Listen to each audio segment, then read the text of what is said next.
Welcome to That's Just Ridiculous with me, Guy Kennaway. And me, Paul Fryer.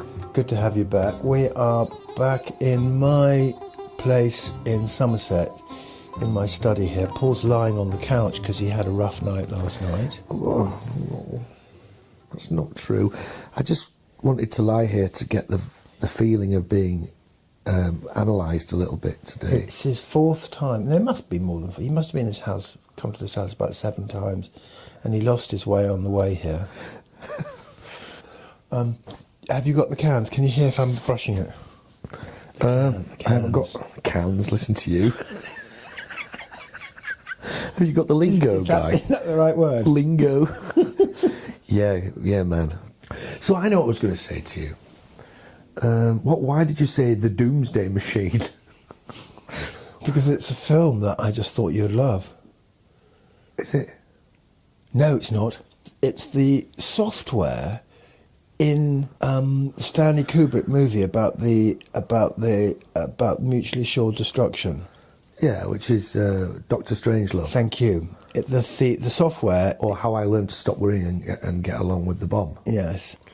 I never really liked that movie very much. Did you see that thing that he was going to... the Beatles asked him to make Lord of the Rings with them playing in Lord of the Rings. That was quite good. Really? Yeah. Not funny. Yeah, with John Lennon playing Gollum. John Lennon bought the rights to The Three Stigmata of Palmer Eldritch, which is probably Philip K. Dick's weirdest book. And I think he was going to get Alan Klein to make a movie of it. But then nothing happened because Alan Klein made that film with Jodorowsky. And all that went wrong. Do you know that one, The Holy Mountain? No. The Holy Mountain. What? It's a fucking crazy movie. It's like an art movie, is it? It's mental. You've got to watch it, actually. It's really good. And absolutely stiffeningly boring. It's not boring at all. It's extraordinary to look at. It's just such crazy, rich imagery. I mean, it is really trippy. And Jodorowsky refused to change any of it. And so Alan Klein buried the movie for about 25 years, I think, and kind of fucked up Jodorowsky's career. When you said bury the movie, I did not think metaphorically. I saw him digging a hole. No, kind of, yeah. Really. Putting the cans in the bottom. No, well, it might as well have done. Nobody saw it for years, and it only got released very recently again. Jodorowsky, he was a really interesting guy. He put the whole Dune thing together. The whole what? Dune, you know. What, the month? No, Dune, the Frank Herbert book. Oh, Dune, right. And he was going to do a movie of it, and then they gave it... Jodorowsky was going to direct it, and then they gave it to David Lynch, who fucked it up. Many think. But the team that Jodorowsky put together for Dune ended up working on Alien and changing the nature of science fiction cinema, really. There's an amazing story about that called Jodorowsky's Dune. It's really good. But anyway, that's me and sci-fi, you know, that I love. Yeah, you do like that, don't you? Yeah. It's a really odd area of literature to be interested in. Do you not like it? Well, why is it just not literature? Why do they have to have their own silly little space? I think that's what most writers think. Well, that's what the French think. It's that they're kind of protecting themselves from being compared to proper writers. I mean, it's pretty well established that, well, certainly none of the great classic writers wrote science fiction, apart from H.G. Wells? W.G. Grace. He was brilliant. Yeah. Anyway, we were very much steered away from it. I was always taught to never bother with it. Science fiction. Martin Amis doesn't deal with it. Saul Bellow doesn't deal with it. And if those two don't, even Philip Roth didn't go into the future, did he? Don't think so. I've not read all his books. Kurt Vonnegut. That's not in the future, though. You see, that's not science fiction. It's speculative fiction, I believe it's called. Is it? That's just fiction. It's just fiction. But that's what happens if you're a science fiction writer and you're any good. Then they take the science fiction thing off you. They take the science bit off. Yeah, exactly. Yeah. What about Hal Nelson and people like that? Norman Spinrad, quite serious writers. It's a science fiction. Norman Spinrad. Are you familiar with Norman's work? They've got another problem too, which is that they are so skilled, a lot of them, that they turn out far too many books. I'm right thinking Philip K. Dick produced a lot of books? Quite a lot, yeah. Asimov did. Yeah. A hell of a lot of books. Yes. And you think, they can't be writing something good takes longer than that to cook. You know, it's just like fast literature. What about First Thought, Best Thought? It's just that's Allen how you Ginsberg get seems to think- how you get On the Road. On the Road's a great book. It's not. What did Gore Vidal call? He said, On the Road. That's not writing. It's typing.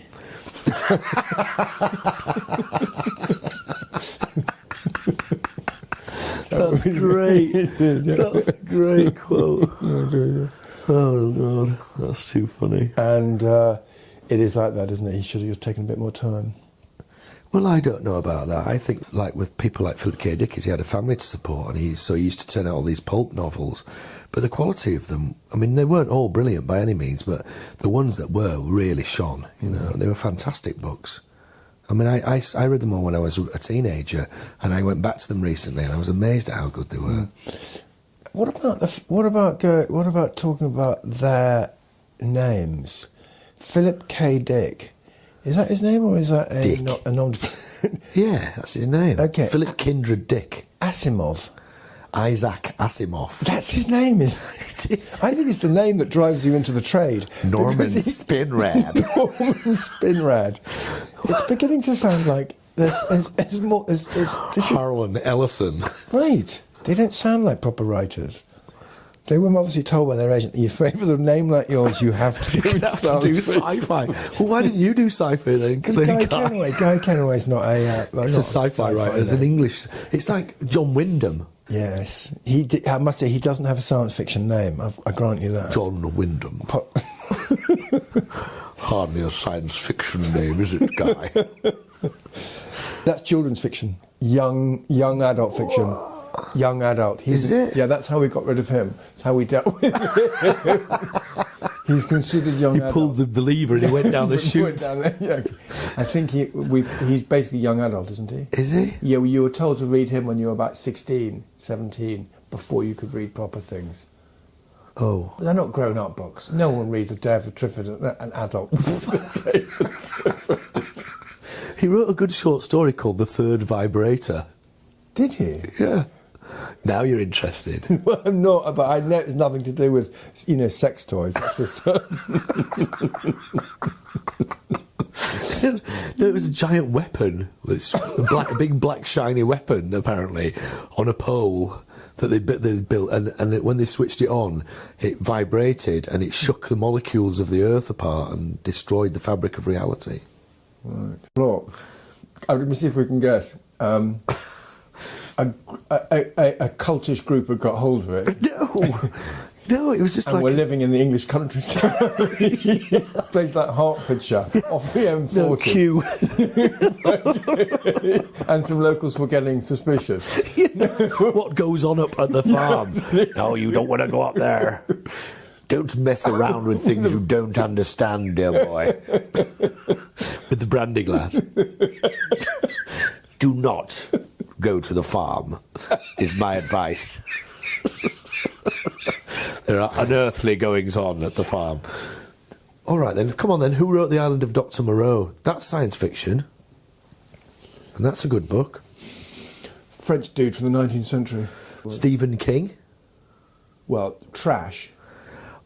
Very high-quality trash, guy. It's not landfill. Well, I mean, I would obviously give my right hand to be able to write anything like The Shining? Fuck it, are you saying that's trash? No, that's not really science fiction, though, is it? That's mystery. It's pretty out there. No, it's not in the future. Not all science fiction is in the future, guy. It's about the past as well. And actually, have you noticed that science fiction very rarely has anything of the past in, except Doctor Who? Doctor Who. Doctor Who. I say, is Doctor Who in? Doctor Who will see you now. Doctor, it's me piles. Biddly bong. Biddly bong, biddly. Sorry, it's this silly ringtone. Doctor Who. Doctor Who. It's a great title. Doctor Who. How fair I am with pop culture. Dear God. I believe there's something wrong. What were you saying? He's always going into it backwards, isn't he? It goes backwards, it goes forwards, it goes sideways through time, like Hawkwind, actually. I was going to say. So what about, I'm trying to look, I know there are loads of really serious... science fiction writers. But I think you're right that it's a ghetto They're ridiculed, by serious people like you. And my father wouldn't be having it. That's for something. What's your favourite science fiction film then, Guy? Do you like The War of the Worlds, for instance? I don't like any science fiction film. What made you think I liked a science fiction film? You must like them. You mentioned one. You said I have to watch one about the Doomsday Machine. Yeah, that was Stanley Kubrick's masterpiece. What about 2001? That's another Stanley Kubrick masterpiece. Very boring.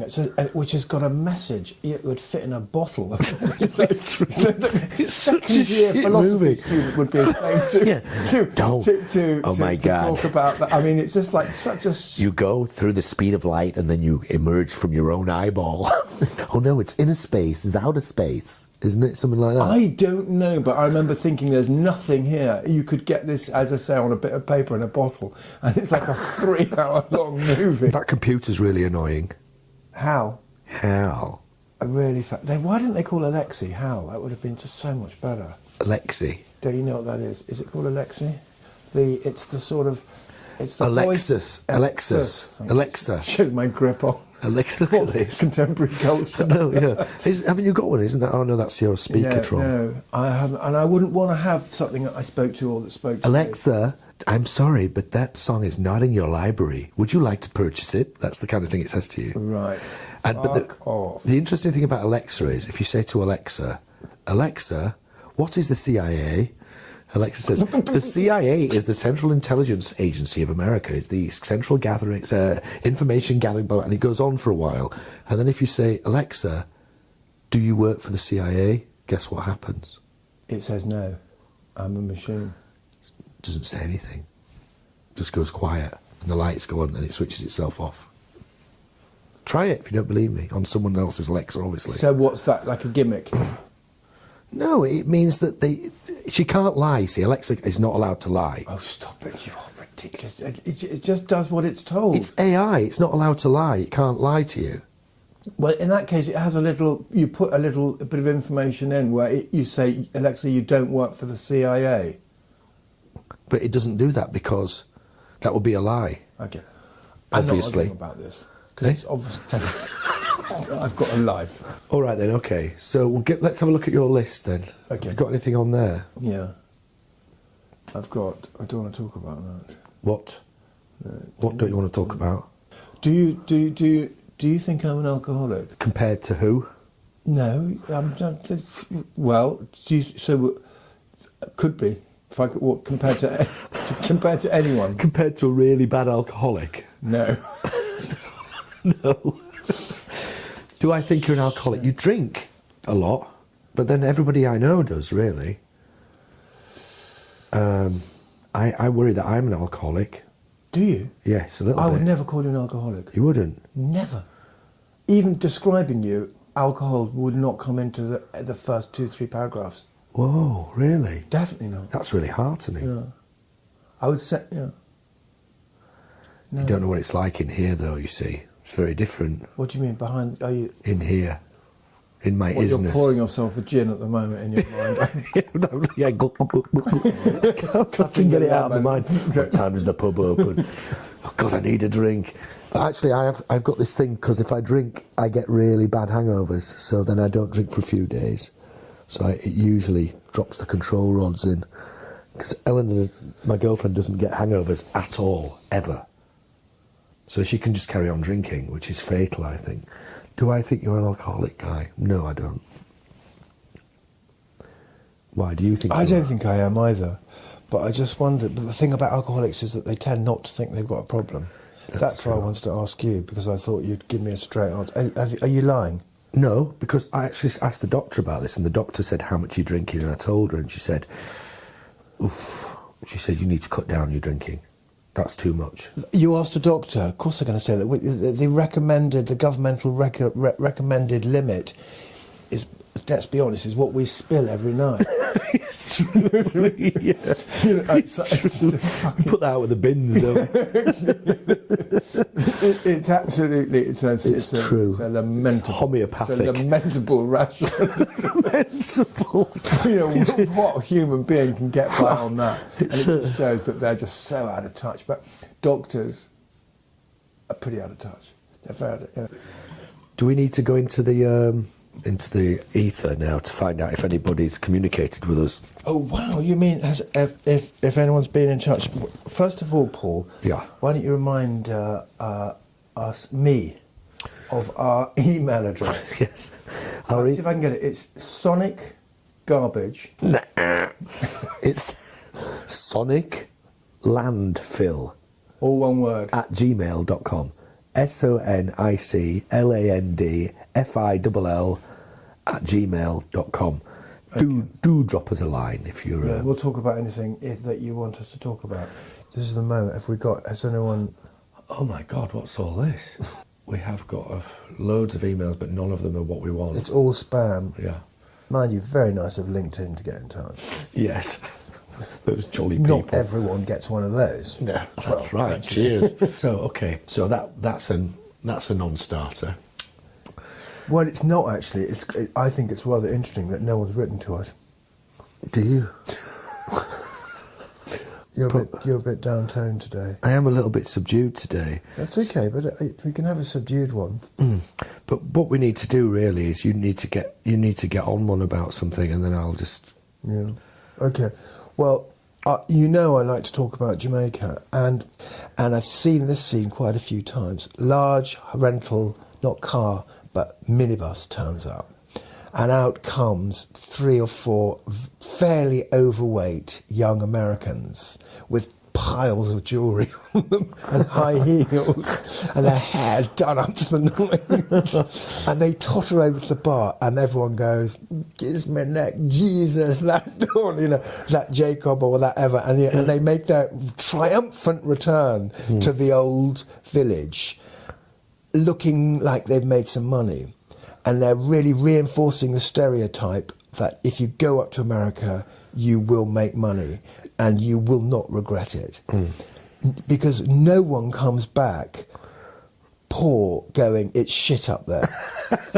Because presumably they're in jail because they in America. Yeah.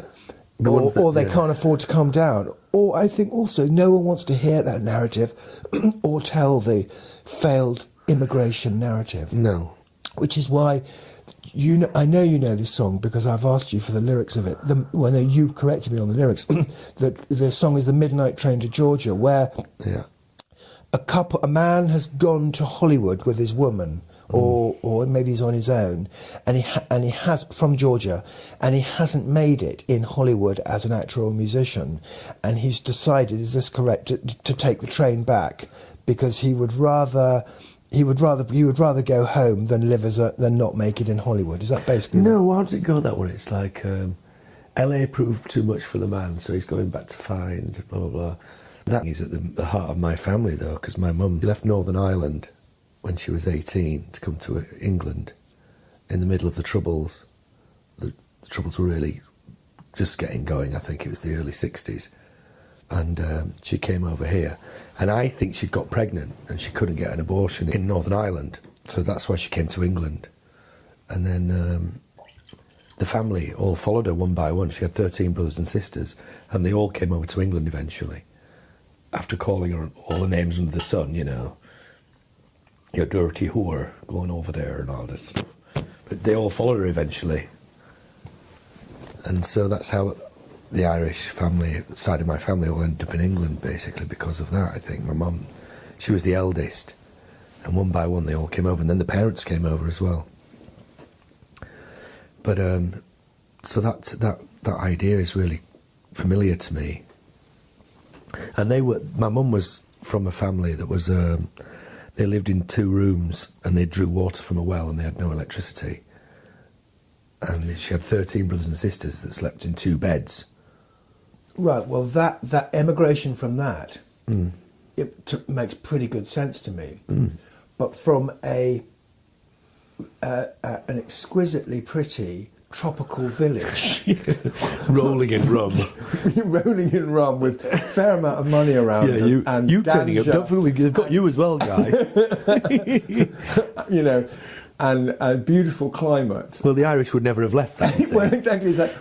But the Jamaicans, they want to get out of there. They want to leave. They want to get out. And I think that I heard some bloke saying that with the island had got quite a lot of people going back and returning there, not just in retirement, but as fairly young at the beginning of their career and making a sort of life in Ireland, where before they would have just left and disappeared forever. Is that true, do you think? I don't think it's true in Northern Ireland. I think people still want to get out of there quite a lot. Yeah. I think there's a lot of people leave, and that's why there's this thing going on at the minute where they're doing lots of factory farming there, because the regulations are lax and there are less people there, so they justify it in terms of bringing employment because many people have left the region. So who does leave? This is a question that interests me. Is that we're in a? I mean, say in Northern Ireland, you just described why your mother left. She left possibly for medical reasons. Yeah. She didn't go back though, and the rest were living in pretty straitened circumstances and really not very enjoyable life. But in Jamaica, they were poor, but they weren't in a horrible. They weren't in living under horrible conditions. But in Scotland and in England in the 16th century, 17th century, certain number of people in our communities got up and went to, in our case, America. Mm. Who would those people be? Trump's granddad. Yeah, but I'm talking about it. Look at it from our point of view, not the Americans. You've got a village of people. Someone in the village goes, "I'm not happy here. I'm getting out of here." Mm. Now, it's always depicted by the Americans as these are the entrepreneurs, these were the ones with some get up and go. The Mayflower type thing, yeah. Yeah, but I think the Mayflower were basically driven out, weren't they? They were, I think, yeah. Yeah, I think that we basically drove out the bores and the weirdos and the incompetents and the violent people. Oh, didn't we ship them off to Australia as well? Some went one direction, and the rest went off to America. And I think they got the kind of they got the sort of, the rejects. Why would the best ones leave? Because of course they wouldn't. Because they were enjoying life in Britain, a wonderful, bountiful country. It must have been our reject. You think so? Yes. Or were some of them? No one wants to piss off the Americans by saying, "Look, by the way, you, a bit like Australia, are basically our rejects." Although I don't think it's true of Australia, because I think that they got some. All they got was petty criminals, and I think possibly they were some of the cleverest and most fun people. But the Americans, why would you go to? They got a lot, I think a lot from Britain. I know where you go. A lot of religious bores went to America. Yeah. A lot of religious nuts, because they wanted to build the new world, didn't they? Yeah. And it's kind of a biblical thing. I think a lot of them saw it as. But again, not really the ones you want to hang out with. And also, I think that no, they were these are like the shittest people on earth. What guy? The shittest people on earth? These were the rednecks. Who were? This was the tribe who we kicked out of Britain, and the Germans kicked out of Germany, who formed up, made their way across the United States of America, what is now the United States of America, killing every single thing in their way. Eviscerating all cultures, many species. They killed all the buffalo, didn't they? Basically, start. Yeah, and most of the humans. Most of the humans. And humiliated and abased and murdered most of the humans. Then, when they'd done that, said, right, okay, Vietnam. No, then they imported loads of black people to do the work. Indeed. Let's not forget that bit. Small detail. Having killed all the natives, they were like, well, who's going to do all the fucking work now we've killed them? Well, they couldn't work anywhere, they were lazy. Then enslaved a whole other race of nations of people. Then, having done that, they then said, right, where else can we go? They went to Vietnam, Afghanistan, Nicaragua. All those wars are redneck wars. They're basically America redneck wars. They're not started in California, those wars. They're not. And they're not started on the East Coast. They're started in Texas. Redneck wars, Guy. How naive can you be? These wars are a product of the military-industrial complex. But and it's they're money wars, Guy. They're money. Okay, but I feel that it comes They're Bendix from... Corporation. I don't feel it comes from the Italian Americans. I think it comes from all the Californians. I think it comes from the sort of redneck oil kind of barony, slavey sort of America. Slavey? What? Slave-loving No, it's American. not. It's the atom bomb wielding. Where was that? Right in the middle of the desert. Redneck. with Nevada, wasn't it? Well, you're not going to let that bob in town, are you, Guy?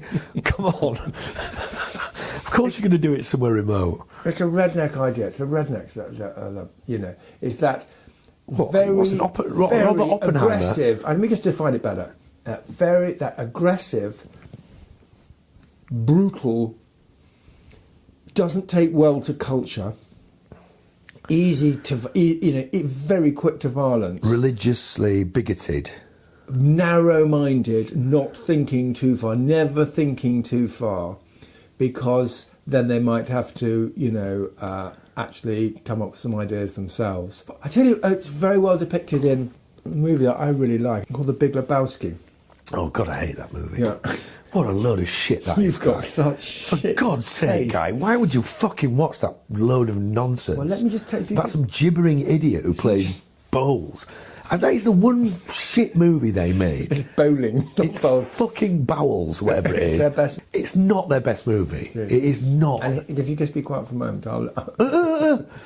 Fucking hell. because John Goodman in that, Who is he? he's the big fat one with the yellow glasses in the bowls team. It's such a rubbish movie. He's the redhead. He's the redhead? He's the redneck. He's that part of America, the violence-loving, aggressive. Who can we attack next? Murica. Who can we attack next? Who gets them into all the trouble? Whose plans are always aggressive and stupid. This is how you see me, isn't it? No, You think not at I'm all, like not that? at all. And then they have Jeff Bridges, who plays the Big Lebowski, who's like the hippie, the West Coast, the East Coast, It's the sweet. disgusting, Why that movie are we? is. Listen to me. Why are we? We don't need to have a fight. We can talk to them. It'll Oh, be yeah. okay. It's cool. The Let's Silicon have a job. Valley, yeah. It'll be fine. Hippies have got Just lots wait, of just fucking. wait. They've got a lot of fucking And answer then for in the middle hippies. is little Donny, who every time he opens his mouth, they go, "Shut up, Donny, we're talking." Who is like the sort of rump of Like you do with me. The rump. No. Please. No, I just want to say it's a shit movie. How can you even... It's so hackneyed and it's so fucking sketchy and it's so badly delineated Oh, I know why you and don't like it. underdeveloped. I know why you don't like it. Why? Because they take the piss out of contemporary artists. I've never been able to watch it all the way through, so I couldn't tell you what they take the piss out Are you of. sure it's not the reason? No, I don't give a fuck about that. They have a... I take the piss out of contemporary art. Right, okay, fine.